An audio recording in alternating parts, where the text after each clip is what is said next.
आतंकी लाजर मसीह की गिरफ्तारी से एक बड़ी साजिश का भंडाफोड़ हुआ है। यूपी पुलिस के मुताबिक उस आतंकी का प्लान महाकुंभ में वारदात को अंजाम देना था, लेकिन प्रयागराज में पुलिस की चुस्ती से उसका पूरा का पूरा प्लान नाकाम हो गया। हमारा दूसरा सवाल इसी पर आधारित है, वो आपके सामने रखते हैं कि क्या गिरफ्तार आतंकी यूपी में बड़ी वारदात को अंजाम देने वाला था?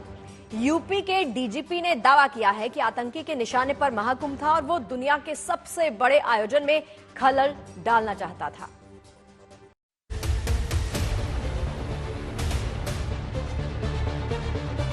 प्रयागराज में 45 दिनों तक आस्था का सैलाब उमड़ा था। 65 करोड़ से ज्यादा श्रद्धालु पवित्र संगम में डुबकी लगाने पहुंचे थे। दुनिया का ये सबसे बड़ा आयोजन सुरक्षित और शांतिपूर्ण तरीके से संपन्न हुआ, लेकिन आतंकियों की साजिश महाकुंभ में दहशत फैलाने की थी।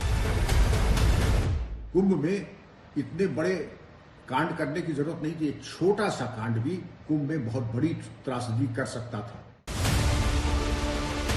प्रयागराज में महाकुंभ आतंकियों के निशाने पर था।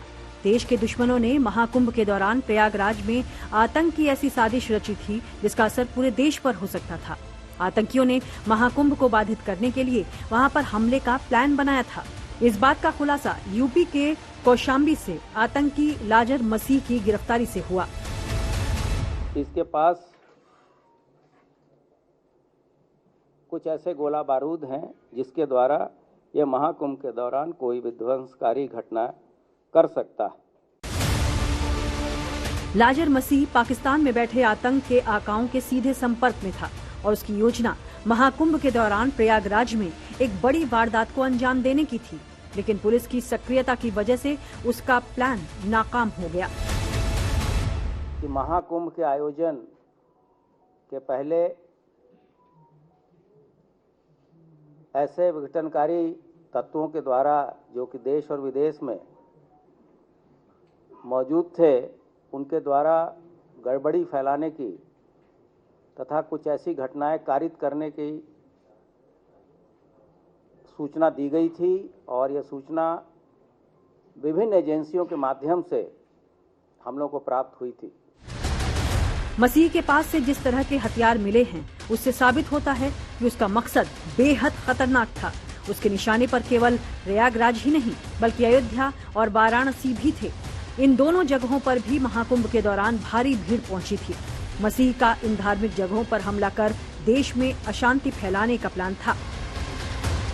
आप देखें जिस तरीके की स्वचालित पिस्तौल 7.62 टैकरॉव यूएसएसआर की बनी हुई, तत्कालीन यूएसएसआर की, वर्तमान रशा, डेटोनेटर्स 2, ग्रेनेड 3, एक विस्फोटक पाउडर, इससे तो यही मालूम पड़ता है कि बहुत बड़ी भयानक योजना इनकी थी कि कुंभ में हलचल करा दें।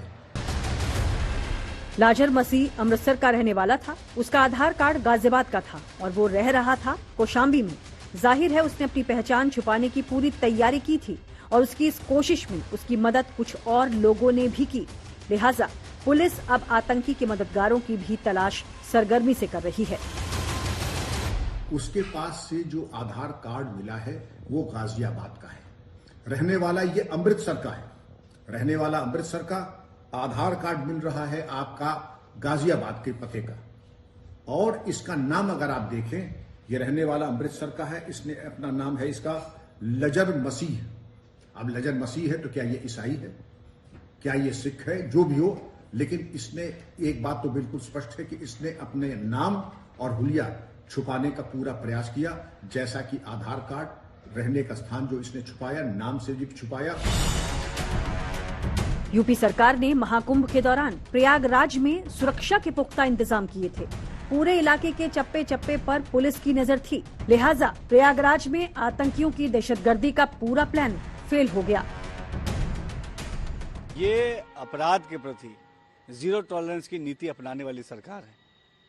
हमारे नागरिकों को हमें एक सुरक्षित माहौल देना है, एक अपराध मुक्त माहौल देना है, एक भयमुक्त माहौल देना है। बब्बर खालसा इंटरनेशनल के आतंकी की गिरफ्तारी के बाद अब जांच एजेंसियां उसके नेटवर्क को नेस्तनाबूद करने में जुट गई हैं। लखनऊ से संतोष कुमार के साथ bureau report, good news today.